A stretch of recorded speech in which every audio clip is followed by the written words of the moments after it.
Habitat du Gard est un office public de l'habitat rattaché au Conseil général du Gard qui dispose d'un patrimoine de plus de 15 000 logements qui en fait le deuxième bailleur social de la région Languedoc-Roussillon.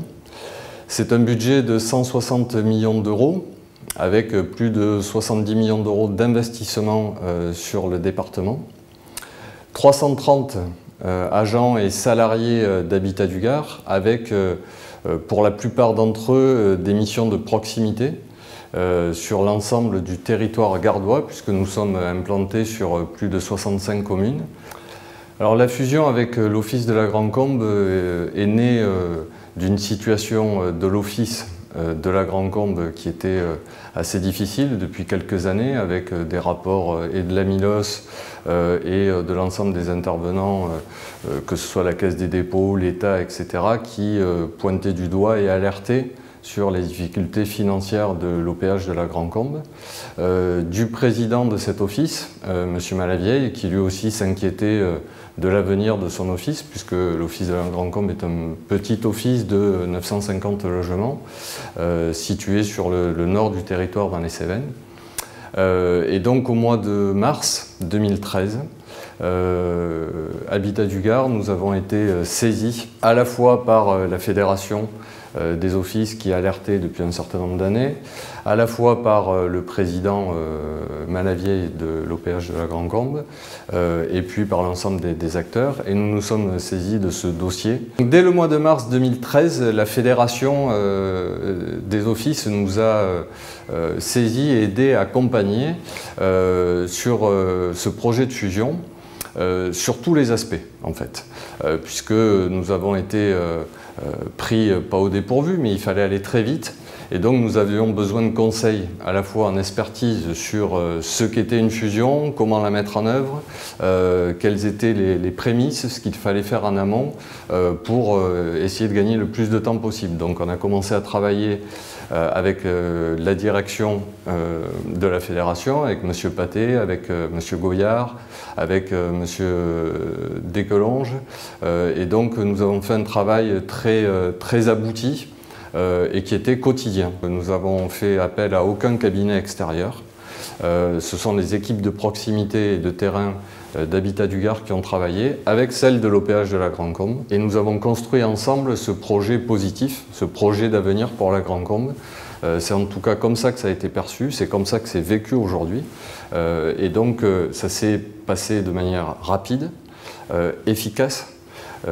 Et on a pu aboutir à la mise en place d'un plan stratégique patrimonial sur la Grande Combe, sur ce patrimoine-là.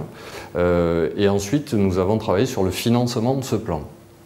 Là, la Fédération a joué un rôle majeur pour nous, parce qu'elle nous a permis d'ouvrir des portes, elle nous a permis d'obtenir des rendez-vous, elle nous a permis d'aborder, notamment avec la CG2LS, le travail sur le financement de ce plan et les subventions qu'on allait pouvoir obtenir, les prêts. On a travaillé avec la Caisse des dépôts et tout ça sous l'égide de la Fédération qui a organisé tout cela. C'était vraiment une fusion positive avec une envie de réussir et de développer notre patrimoine.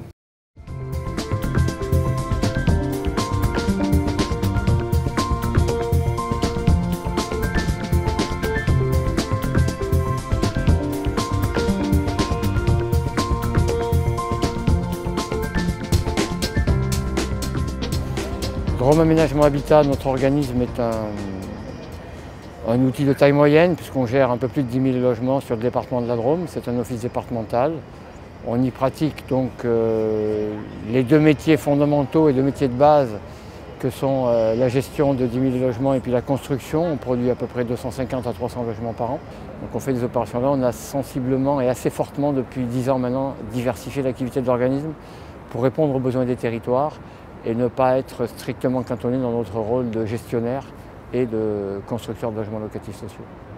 L'appel à la Fédération et puis au service donc de Laurent Goyard et de Jean-Claude Paté, c'est, pour moi en tant que directeur général, la certitude d'avoir à la fois un regard professionnel et détaché. Ce regard professionnel nous intéresse aussi parce que Quand on le présente à notre conseil d'administration, quand on le présente dans un séminaire par exemple, c'est toujours plus facile de percevoir les choses quand on les fait dire par des professionnels que quand c'est la gouvernance, quand c'est le directeur général ou ses collaborateurs directs qui le disent. Et ça nous permet aussi, quand par exemple Antoine Rogerie intervient devant notre conseil d'administration pour présenter des éléments,